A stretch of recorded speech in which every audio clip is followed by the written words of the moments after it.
আজকে 12টার সময় রেডি হয়ে বিস্কিট আর ম্যাড অ্যাঙ্গেলস খেয়ে আবারও চলে গেছিলাম স্কুলে, কারণ হেড স্যার রিটায়ার হয়ে যাওয়ার জন্য আজকে ছিল অনুষ্ঠান। আর এদিকে মৌপিয়া ভাত খায়নি, তাই বাড়ি গিয়ে ভাত খেয়ে নিয়েছিল। আর এদিকে সঞ্চিতার সাথেও দেখা হয়ে গেল। তারপরে আমরা সবাই মিলে চলে গেলাম মূল অনুষ্ঠানে। আর অনুষ্ঠানের এখানে ঢুকেই আমার বোনের সাথে দেখা হয়ে গেল। আর আজকে হেড স্যারের ওয়াইফ, মা, বাবা সবাই এসেছিলেন। আর এদিকে সবাই স্যারকে গিফট দিচ্ছে, আর বৃষ্টিও স্যারকে বুকে আর একটা গিফট দিয়ে দিল। তারপরে আমরা চলে গেলাম পিয়ারা মাখা খেতে আর কিছু লজেন্স খেতে।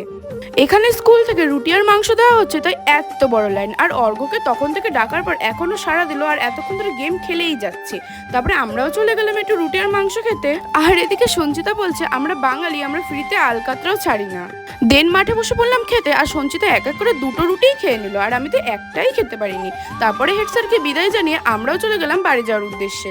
তারপর সন্ধ্যায় যাওয়ার পর আমি চলে গেছিলাম দোকানে আমার অ্যাডমিটটা ল্যামিনেশন করাতে দেওয়া ছিল সেটাই আনতে। তারপরে একটু ভাঙা মেলা দিয়ে ঘুরে এসে চিড়া খেয়ে নিলাম। তো আজকের মতো এটুকুই, দেখা যায় নেক্সট মিনি ব্লগে। টাটা।